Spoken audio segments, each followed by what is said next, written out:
Good afternoon, everyone. Welcome to our Supply Chain Finance, an Opportunity or a Challenge for Banks webinar. We're joined by Charles Finley today, who I'm delighted to introduce. Charles graduated from the University of Oxford with a degree in engineering science. He spent 5 years with GEC as an industrial engineer working in various manufacturing industries in Europe and the US.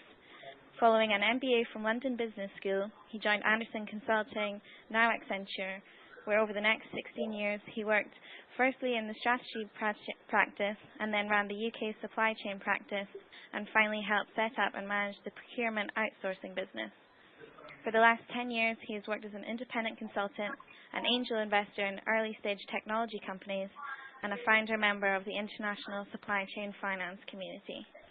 Just a quick reminder that if you have any questions for Charles throughout this session, please use the online function below and he'll aim to answer as many questions as he can prior to close today. Okay, that's all from me for now, so I'll hand you over to Charles to begin the presentation.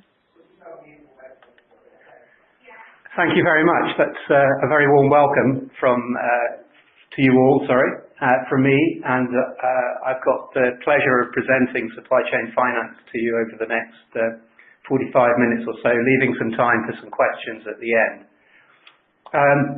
So I just wanted to spend just a second to describe the Supply Chain Finance community.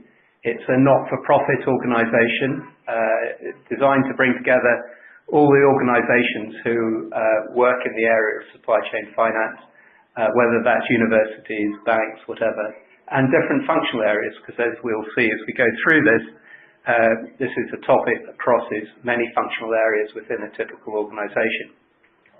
But I did want to start with just trying to gauge my audience and ask you if you could reply to a question for me, please. The question is, have you ever worked directly with a supply chain finance project? Because I think that will help me present the material in a way that's most useful to the majority of the audience. So if we could perhaps have the first question, please. Have you ever worked in a supply chain finance project? And if you could answer yes or no, and I'll just give you a minute or two to do, 30 seconds probably to do that. And I can see we've had a vote already. So just let me know if anybody's worked in supply chain finance before.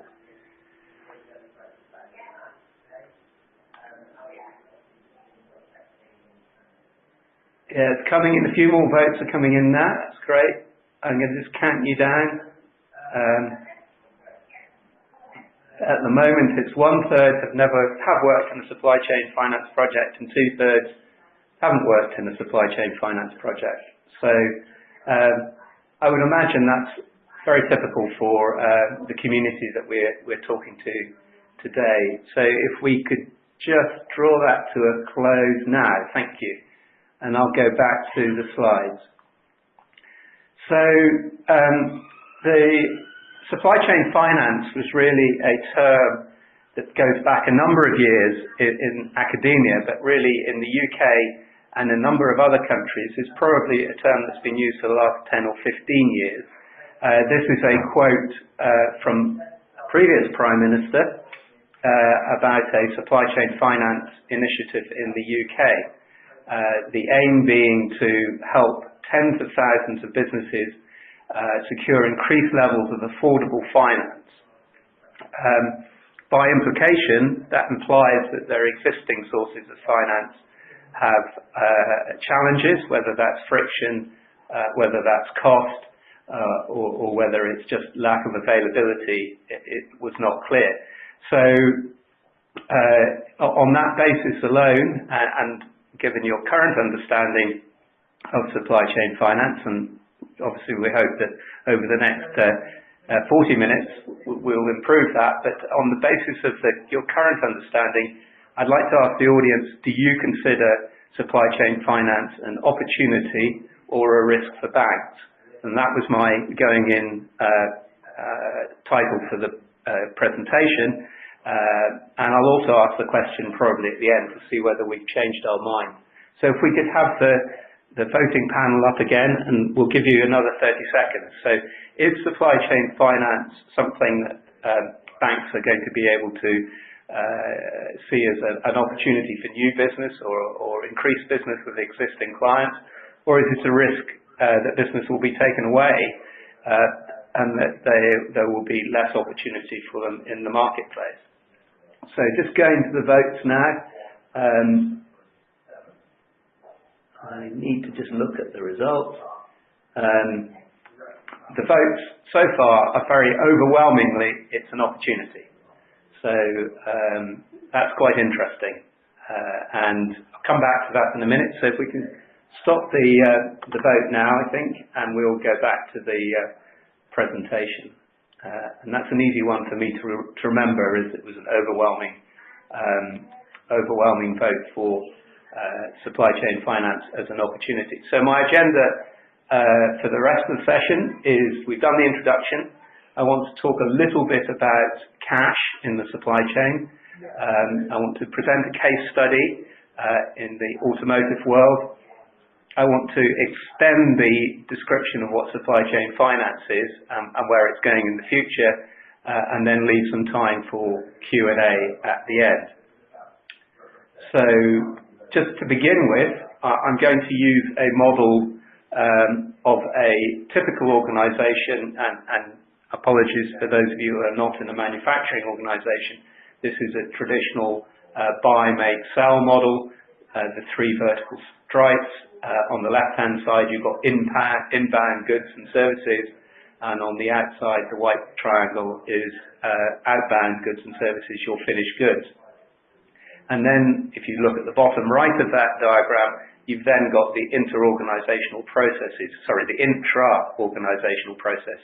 those things such as planning, forecasting, operational management, and finance that run within an individual organization.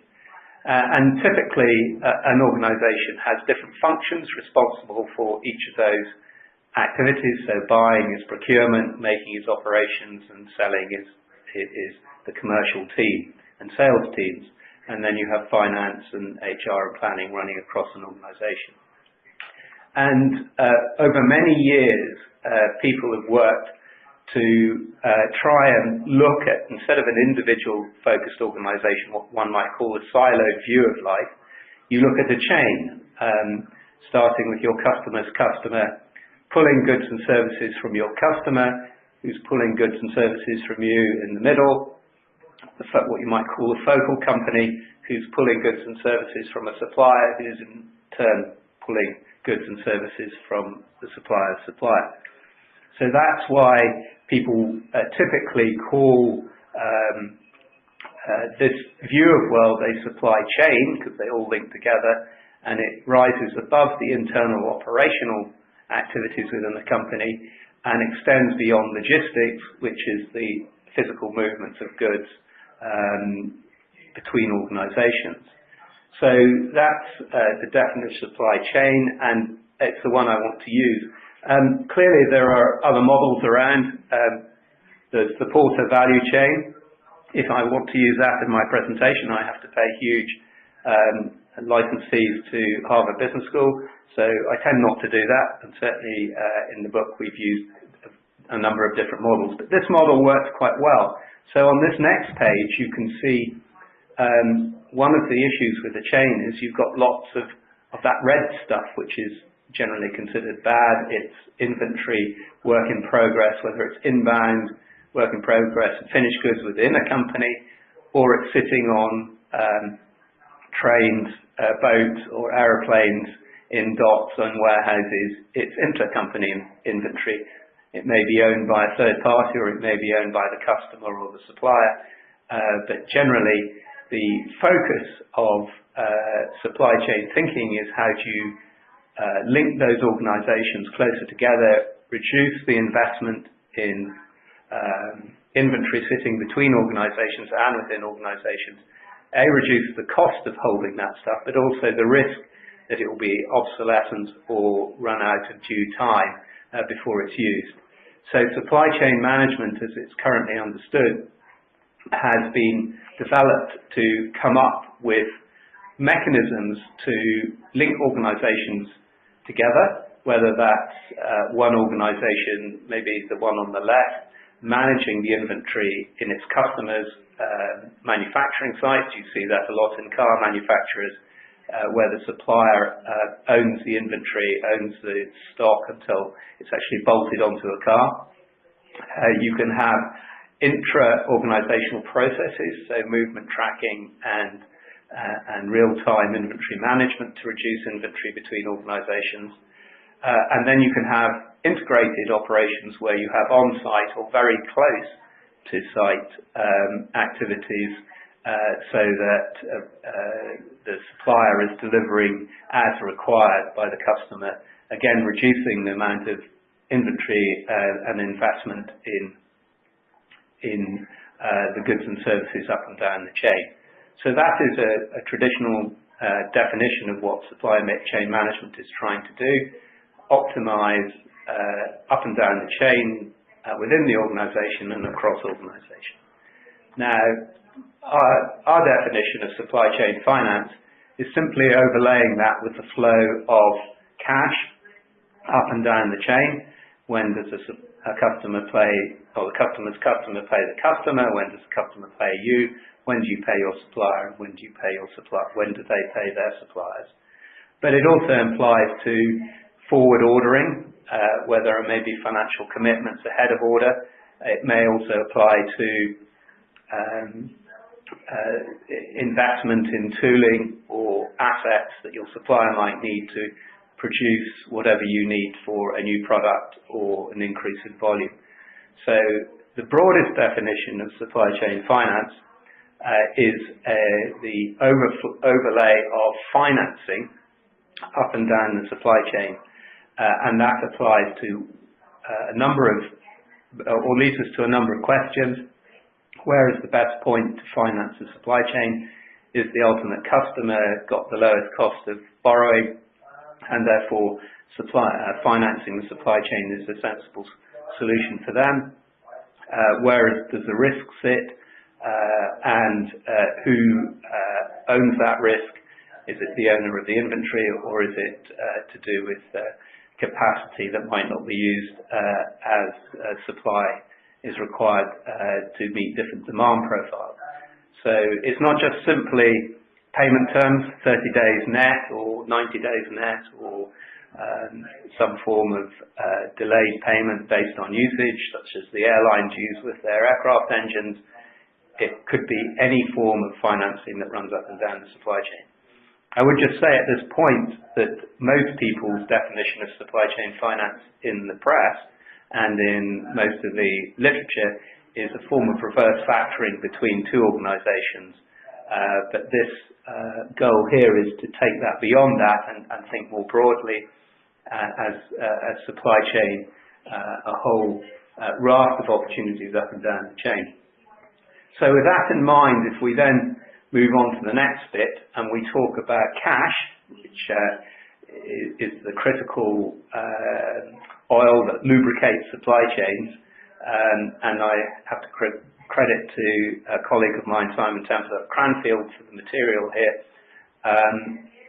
And a very simple way of presenting this to executives, to students, to others, is to think about how many days the buyer and the supplier are sitting on either needing cash or paying their customers or their suppliers in cash. So they have a certain number of days of inventory. In this case, the buyer sitting on 30 days, the supplier sitting on 40 days. There's the days of accounts receivable. When is the supplier getting paid? So he receives his money in 60 days, whereas the buyer is receiving their money in 45 days, and then the next day down, when did they pay the supplier? And obviously the 60-day matches because they're paying 60 days and the supplier is receiving in 60 days. And therefore, how many days of net cash do they need? I mean, I think anybody who's worked in accounting or management accounting will know that we're dividing by different numbers in here between the buyer and the supplier. There may be very different sizes of businesses, so the 60 days doesn't necessarily tie up. But for the purposes of presentation, this is a good way of describing it. And if we move on to the next slide, where the buyer says, well, I'm going to extend my payment terms to you from 60 days to 90 days, or in the case of a number of UK retailers, from 30 days to 90 days. And that makes my average operating cash cycle much shorter, and therefore I actually have net cash. It's the supplier who takes the hit, because they've now got to find new sources of finance to pay their suppliers, and pay their people, pay their suppliers, pay their overheads. So the aim here is to think about the linkages up and down the supply chain, and who pays who when, and therefore what is the funding requirement. In this case, for working capital, we're not talking about fixed capital assets at the moment, but for working capital. And here we've seen what's been in the press recently in many countries, where bigger buyers typically are paying smaller suppliers at a slower rate. And in the home country of the supply chain finance community, which is the Netherlands, the government has introduced mechanisms to try and reduce this. In the UK, we have reporting of supplier payment terms and actually achieved supplier payments, and large government organisations are required to pay within 15 days. The US has similar commitments to prompt payment of suppliers, some form of prompt payment code, and similarly in Germany and a number of other countries. So that's a quick bit on cash. If we look at different industries, clearly different industries have different cash requirements. A retailer where you and I might pay them with our credit card and cash as soon as we buy the goods has a net cash holding, whereas the food processor in this example would probably need to be funding itself for 30 days.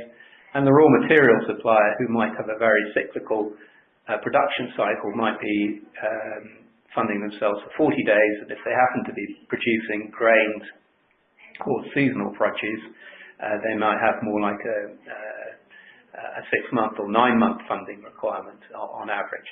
So there's no typical cycle, as it says here. It's typical is dependent on the industry that you're in. So what we're going to do now is a case study. I put this slide up for two reasons. One is for those of you in the UK, this says that we've got a very big motor industry. For those of you who are not in the UK, this says the UK has a very big motor industry. So that's the first reason for putting it up. The second reason is that I want to be very clear that the case study I'm about to present is from one of these, but not any one particular company who wants to be named, and therefore it's an anonymous case study, but it was undertaken by Cranfield, where I was helping supervise the MSc, and with the full cooperation of that car manufacturer. So what we did is we looked at the car manufacturer. They tend to get paid by whoever wholesales their cars for them when it's the big car dealerships, automotive companies from abroad who are selling on their behalf. Quite quickly, actually. They tend to build to order and ship out. They tend to pay their suppliers based on their turnover on 50 days. And so they have actually a positive working cash view. Now, that company very kindly introduced us to the people who supply their seats. And these seats are produced individually for each car. They come with the right colour coding, the right electronics in them, and they're delivered just in time to the car manufacturers. So again, they have quite small inventory, 15 days. They're getting paid 47 days. They're paying their suppliers in 50 days. So they have a relatively small requirement for cash, given where they sit in the hierarchy of this supply chain. And then comes the point which the car manufacturer can't do, but students from a business school can do. They can go and talk to the supplier and understand the commercial relationships between the supplier and the supplier, which would be hidden or confidential to the person at the top of the chain. So we went to talk to the people who bend the steel, who that steel then goes into the seats. And they had a very bizarre situation which we could not understand. that they were sitting on 5 days of inventory, which was fantastic. They were very efficient steel. They bought the steel from a wholesaler, bent it very quickly and got it out of the door very quickly. But what was very surprising, even though the seat supplier said they paid them in 50 days, I think it says here, they actually only had 5 days of receivables, and they paid their steel wholesaler in 45 days. And therefore they were sitting technically on a very large cash sum. And the answer to this was that this supply chain had benefited from the financial crisis in 2008-9, where one of the other customers to the Tier 2 supplier started paying them on date of order, not even on date of delivery or 30 or 90 days later. They were paying them 30 days ahead of use of the seat frames. And that was an attempt during the financial crisis to support suppliers down the supply chain, particularly the smaller ones, with advanced cash payments so that they could carry on operating. Clearly, this created a bit of a dependence on this Tier 2 supplier to the other customer it had, and when that financing was withdrawn, created a huge challenge for them. But in the meantime, it achieved what they wanted, which was stabilizing that small supplier as part of the risk associated with that supply chain. And we hear a lot about risk in the supply chain now, and your supplier going bankrupt is one of them, but your supplier's supplier going bankrupt, which is what could have happened here, is a very difficult one to deal with. But it's actually one of the key benefits from understanding supply chain finance is linking it to the risk within the supply chain. How are we doing?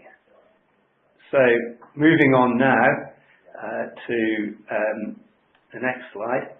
Clearly, I presented this in a sort of two-dimensional view. I've created a supply chain that has got a beginning and an end, however far into the upstream or downstream you look.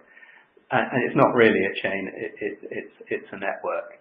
And that network, could have a failure. That red dot on the top left, S4, which is 1, 2, 3, 4 tiers back from the focal company, you being the focal company in the middle, may run out of cash, and unless you're dual sourced, and you could, depending how unique the product is they provide, that may or may not be as easy or as expensive as simply saying dual sourcing.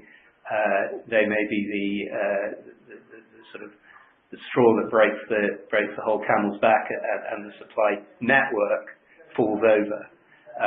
So just did want to make that an obvious point. I presume it's obvious to everybody, but this becomes a banking issue, particularly when we talk about the supply chains that feed into banks themselves and the risks associated with them. So there's, as I said at the beginning, there's quite a lot of different terminology for supply chain finance. I started with the view that supply chain finance just fits within overall supply chain management, and therefore it's the provision of cash and investment up and down the chain. So you might have a big customer investing in a supplier for one reason or another, or paying it early, or paying it quickly, or paying it quickly for some sort of discount. So that's my broad definition of supply chain finance. Most people use a slightly narrower one, which is simply supply chain financing. Do each of the individual components of the supply chain borrow from their banks, or borrow from their customers, or borrow from their suppliers by just not paying them very quickly? That's a very good definition, because it leads to the debate about what rates of interest, what rates of return banks are looking to get from supplying individual components up and down the supply chain. And that obviously gets added into the cost of goods of the products and services they supply, and ultimately becomes a cost to the entities further up the supply chain. So it may be in their interest further up the chain to reduce the borrowing costs of some of their suppliers by helping them out with either cash or with investment. And then I come to where the market is at the moment for tools and software in this area. Basically, there are two solutions. One's called reverse factoring, which I'll discuss in a minute, and the other is called dynamic discounting, which I'll also discuss in a minute. But basically, that's just seeing the chain as two parties, a buyer and a seller, and having a commercial debate on who pays and when. So if we go on to the next slide, I apologise if I'm speaking quickly. The traditional model is if I buy something from a seller, I send them information, what I want, and an order. They send me the goods and services. I issue, or they issue me with an invoice, and I instruct my bank to pay the seller's bank with a payment flow. So that is the traditional four-corner model as we've described it. A buyer, a seller, and two banks. The banks provide a transactional roulette-based service, and clearly on top of that transactional-based service, they also provide funding to the buyers and sellers in the forms of overdrafts, loans, usually backed by the assets of the buyer and seller, and those assets include receipts and invoices, even though they haven't been settled yet. So the risk model that the buyer's bank and the seller's bank take of their customer is focused on the organisation directly beneath them, and what the expectation is for payments from their customers. If we go to a model for reverse factoring, factoring being a view when a seller sells a good or a service to a buyer, the seller has an invoice, it takes it to its bank and borrows money against that invoice. That's a factoring relationship. Reverse factoring is where the customer sets up a program using, typically at the moment, a financial provider and a supply chain finance platform, so that the seller, rather than going to its own bank, goes to a third-party finance provider. Quite often that third-party finance provider happens to be the buyer's own bank anyway, rather than the seller's bank, and borrows, gets a payment. Maybe the buyer's terms are 90 days, they get paid in 30 days for a fee, which is set by the interest rate of the buyer. The typical model is that the buyer is a larger company with a smaller interest rate, and therefore there is an interest rate arbitrage between the buyer and the seller. So the seller could borrow, typically UK, very small companies are borrowing 10-15%. The buyers are borrowing at 5%. Therefore, if the buyers are willing to divert cash to the sellers early through their banking relationships and the supply chain finance platform, then there's 5 to 10% of interest rate to be shared between the two parties for early payment. Dynamic discounting is very similar, except that the seller can choose at what rate they want to discount what they've sold for early payments. So they might get a couple of percent off if they want to be paid in 5 days, and give 1% off if they want to pay in 30 days as opposed to 60 days. So it's a very similar model. The challenge is that there are a whole lot of new organisations entering the new market, whether it's oxygen finance. There are a range of organisations who provide supply chain finance platforms, who are also, as it happens, accessing new forms of finance, not traditional banking finance, but crowdfunding or simply borrowing money off financial institutions who don't have commercial banking operations. So I think the risk to banks, putting my cards on the table, is that these new entrants into the market provide a service to the buyer and seller, which is to reduce the working capital in both organisations for a fee, whether that's supply chain financing through reverse factoring or dynamic discounting, and therefore reduce the business that each of the buyer and the seller have with their traditional banks. So what I'd like to ask now is my second question. I repeated the second question. So if we could have that vote up. Have you changed your minds, and do you now think that potentially supply chain finance might be more of a risk to a bank and their traditional relationships rather than an opportunity? So if we have the second or the third vote up, please. Thank you. So I'll give you, again, 30 seconds to register a vote. And we'll see what happens. I'll just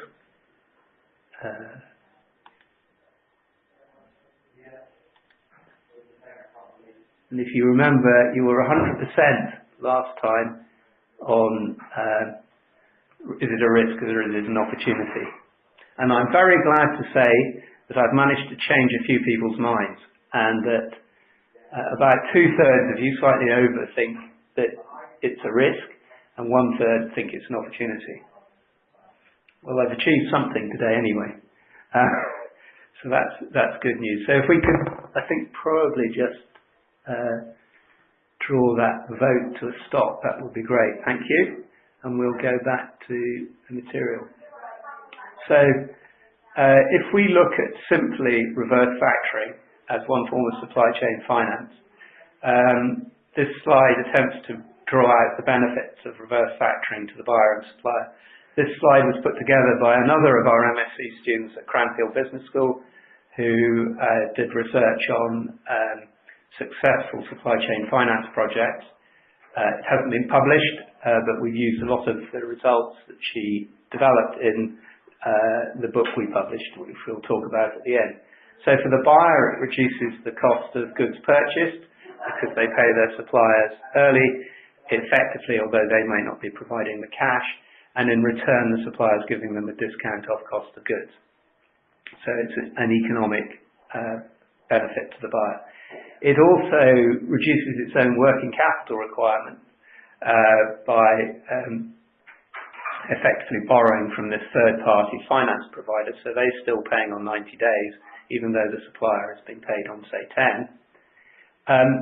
And as we saw in the automotive case study, it can produce better relationships with suppliers. And the suppliers will provide you with priority services and goods because they know there's a mechanism for them to be paid quickly. And that will reduce the risk of their failure and hopefully improve the relationship with them. Not always the case, depending on how it's been implemented. We will talk about that in a minute or two. And finally, and also from a risk point of view, it improves the visibility and understanding across the financial supply chain. So if you can use this as a mechanism for understanding your suppliers better, and understanding their financing needs, you might be able to put in place programs which are better suited to helping them develop the goods and services that you need in the future as your business improves. For the supplier, it's the reverse. They get paid sooner for a cost, admittedly, but it may be a much lower cost than borrowing the money themselves off their own bank.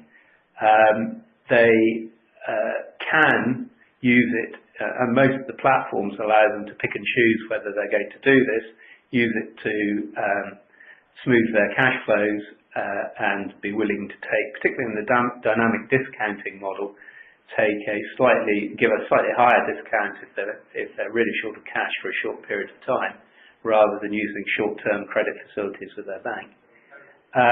They clearly gain, if it works well, a lower cost source of finance. That comes from two reasons. One is that the focal buyer tends to be bigger and have a lower cost of financing anyway.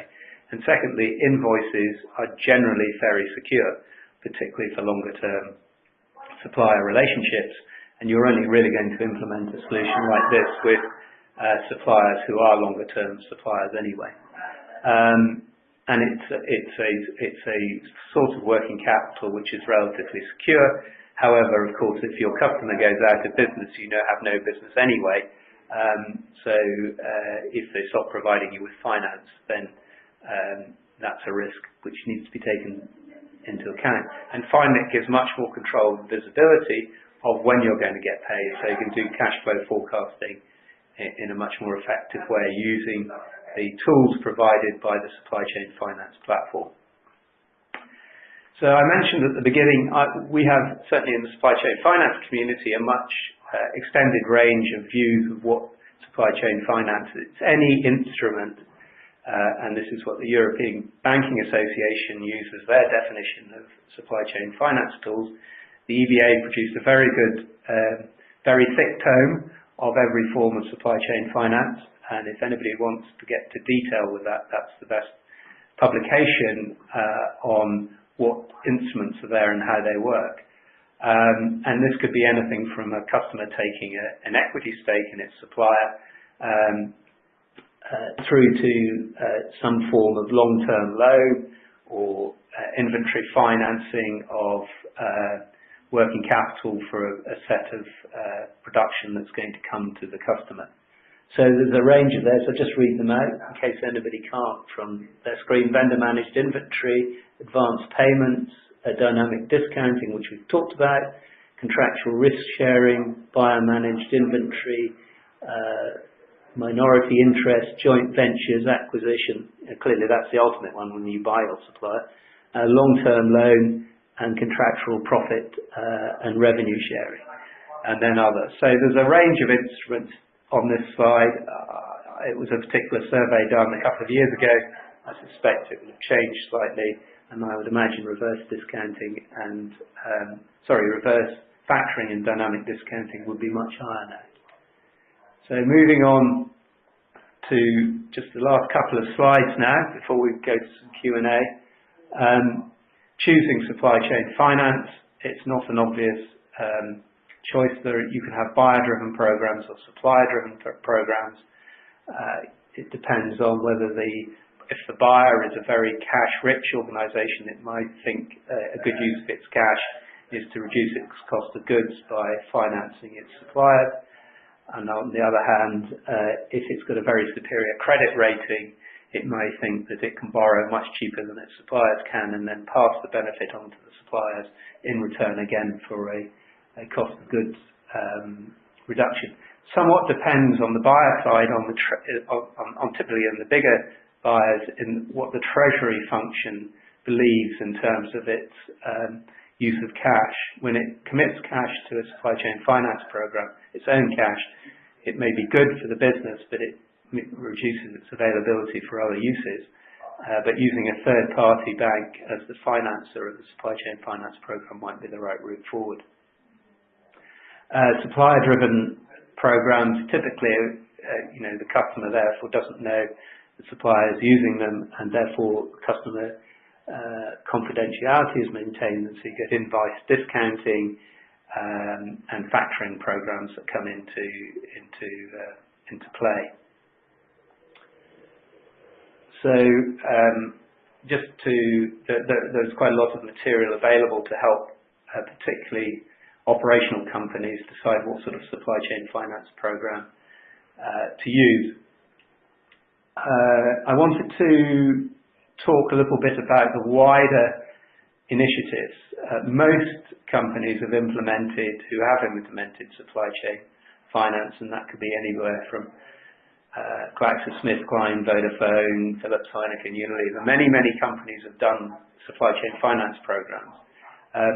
Philips, Heineken and Unilever have been very generous in their support of the supply chain finance community, particularly their Netherlands groups, and have invested money in doing research in getting further down the supply chain rather than just their individual customers. So Philips have been looking at how they pay their second-tier suppliers, and there are a number of mechanisms for doing that, such as making the first-tier supplier simply a toll manufacturer, or by paying the bills directly for their first-tier supplier. Heineken have been looking at inventory finance. Clearly, as a brewer, they have a number of suppliers, particularly the farmers, who have a very annual seasonal cash requirement. And they've been looking very much about how they go down through the supply chain to the ultimate people, the farmers who need to finance purchases of seeds, fertilizers and diesel to grow the crops that Heineken will need in 12 months' time. And Unilever have, over a long period of time, both as from a finance point of view, but also from a corporate social responsibility point of view, have been looking at primary producer financing. So they had one of the earlier examples, maybe about 10 years ago, of paying tea suppliers, tea growers, where traditionally they would have bought on open market at tea auctions.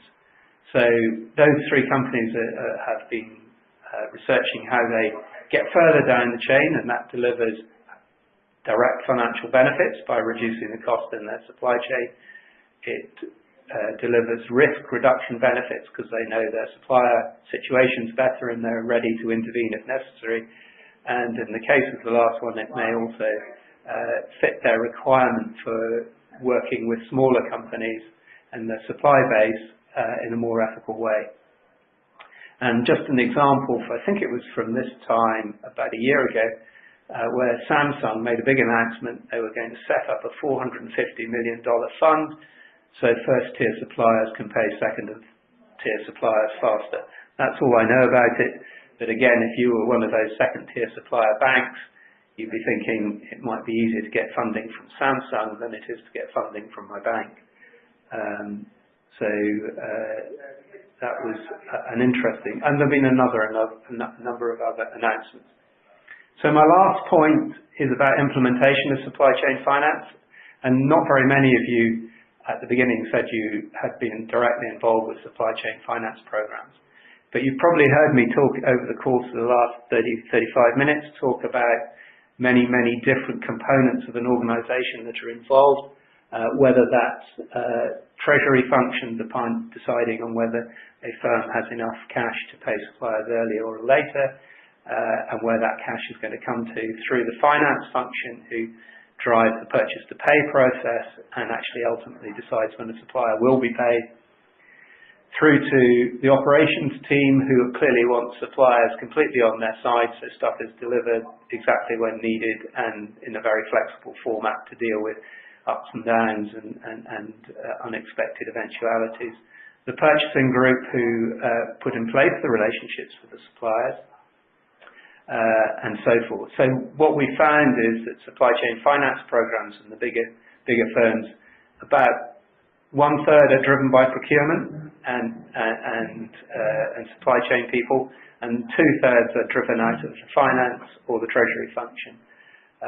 So when you and the point of this chain is, it may look fairly obvious about getting how you put together a big program, but the point is, in most organizations, this crosses a number of internal functional boundaries, and it also requires working with third-party suppliers who all have to be educated, bought into the program, sold the program, and then integrate into it, which is in addition to maybe a number of their other customers who are asking them to join competitive supply chain finance programs. So the chart is really just to demonstrate that the experience is that it can be quite a challenge to do this, and there is lots of learning out there that you can access if you are implementing a program to do it in the least risky way. And we have noticed banks beginning to do this themselves with their own supply bases. So I'm coming up to the time I said I would sort of draw the thing on to some questions. So before I just go on to the last slide,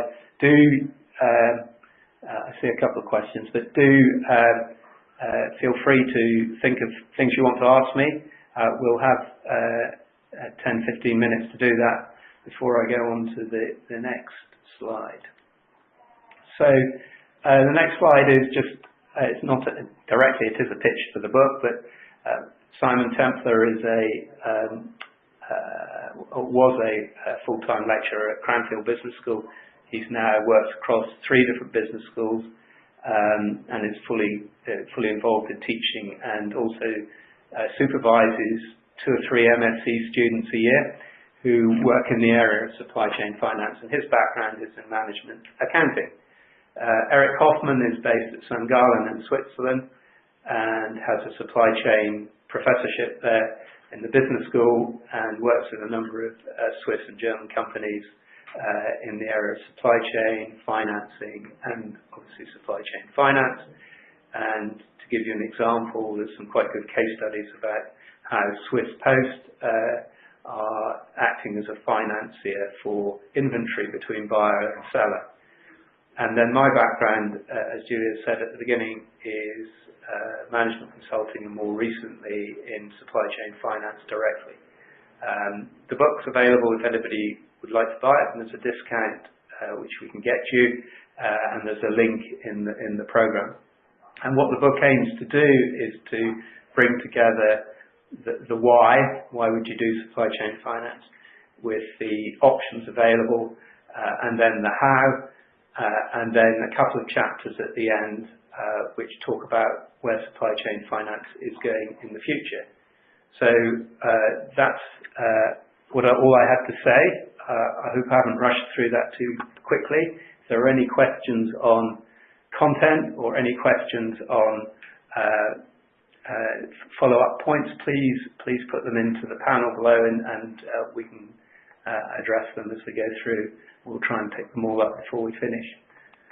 So Julia, over to you. Perfect. Thank you, Charles, for the very informative presentation. Just to reiterate again, just quickly before we address the questions, if you would like to buy a copy of Charles' book, you can find the link in the attachments tab. Alongside this, there's also a link to the Supply Chain Finance Community website for anyone who's interested in finding out more information.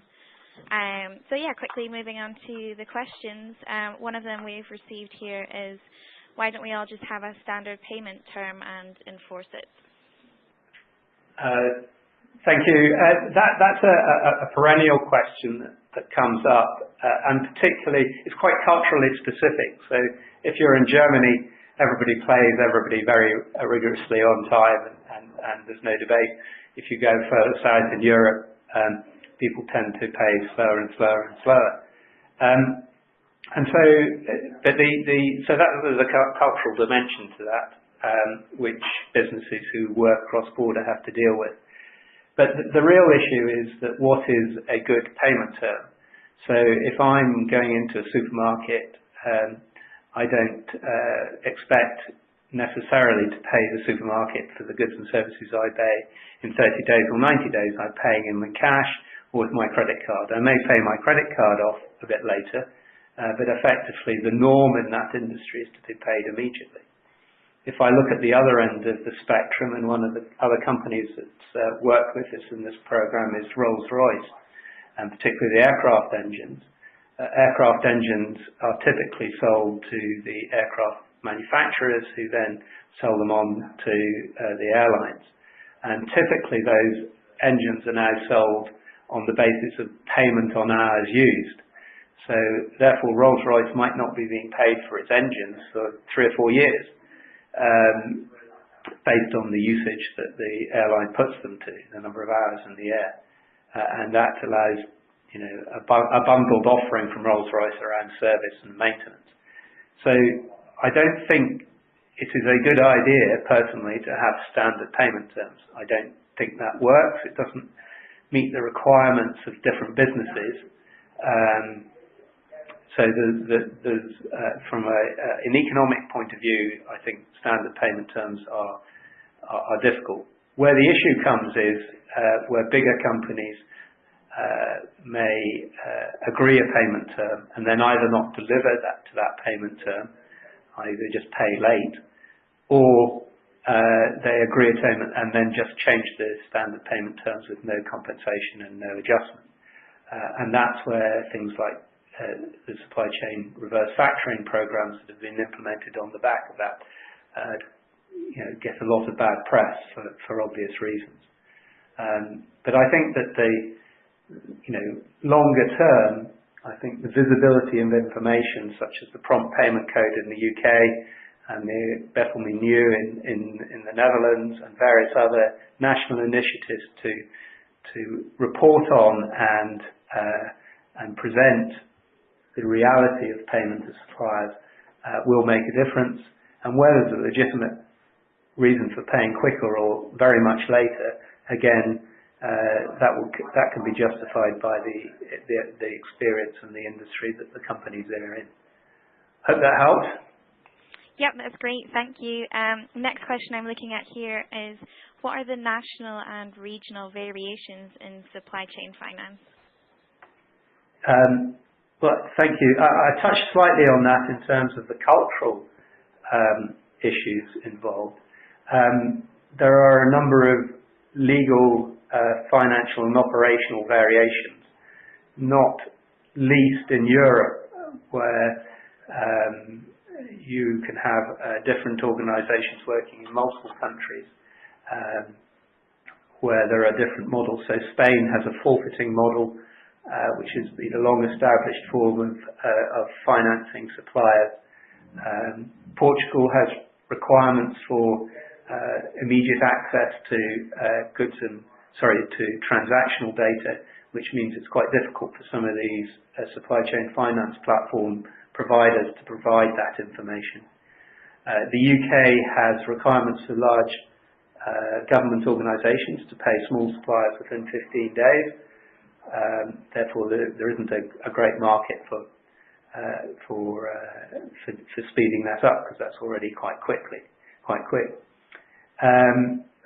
So there are different legal and cultural aspects, even within what we nominally have at the moment of a single European market. However, when you step beyond that and go to the Middle East with Sharia-compliant financing, there are models which achieve the same effect of changing the normal times of supplier payment, which meet the religious and government requirements in those countries. So it's an area I don't know a great deal about, but I do know, and I've read a number of articles on how people are implementing supply chain finance in the Middle East.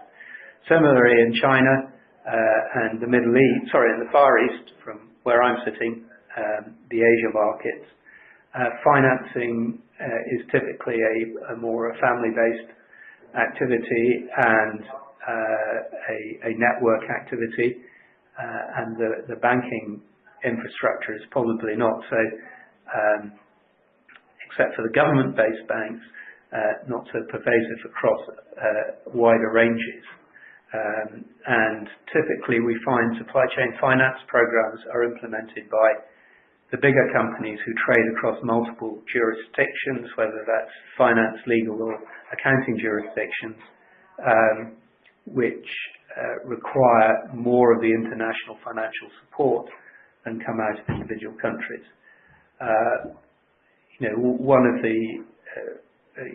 of the key issues is the accounting treatment of these transactions that we described, whether they are treated as loans or early payments or discounts in the individual parties' books, has quite a big change on the incentives required. So anybody who is working in this field has to look at the legal and the fiscal regulations that operate in each of the individual countries.